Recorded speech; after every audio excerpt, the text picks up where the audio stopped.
उमेदवाराच्या प्रचारासाठी मेळावा पार पडला आहे। देशाचे पंतप्रधान नरेंद्र मोदीजी यांच्या नेतृत्वामध्ये महाराष्ट्राचे लोकप्रिय असे मुख्यमंत्री देवेंद्रजी, उपमुख्यमंत्री एकनाथराव शिंदेजी, उपमुख्यमंत्री सुनीताताई या तिघांच्या नेतृत्वामध्ये महायुतीच्या या संपूर्ण महाराष्ट्रामधल्या 17 ठिकाणच्या निवडणुका या होत आहेत आणि आम्हाला पूर्ण खात्री आहे की या 17च्या 17 जागा या महायुतीचे उमेदवार हे 100% जिंकून येतील।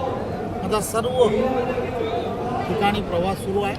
आज जळगाव विधान परिषदेमध्ये असणाऱ्या सर्व जे मतदार आहेत ते मतदार आणि महायुतीच्या असणाऱ्या सर्व कार्यकर्ते आणि पदाधिकारी यांच्याशी एकत्रपणे चर्चा झाली।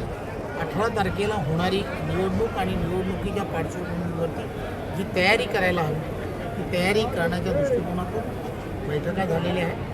त्यामुळे पुन्हा एकदा या संदर्भात कशा पद्धतीने पुढे जायचं या संदर्भातल्या पूर्ण रचना या होतील आणि महायुतीचे या विधान परिषदेचे उमेदवार नंदकिशोर जे आहेत आमचे महाजन हे प्रचंड बहुमताने जिंकून येतील हा आम्हाला विश्वास आहे। नाशिकमध्ये त्यांनी माघार घेतलेली असली तरी सुद्धा त्यांनी दराडेंना पाठिंबा दिला असं काही म्हटलेलं नाही। एक गोष्ट लक्षात घेतली पाहिजे, मी जसं म्हटलं 17चे 17 उमेदवार महायुतीचे ते जिंकून येतील यात काही शंका नाही। कारण आदरणीय देवेंद्रजी असतील, एकनाथराव शिंदेजी असतील, सुनीताताई असतील आणि सर्व महायुतीचे नेते जे आहेत या निवडणुकीकडे स्वतः लक्ष घालत आहेत।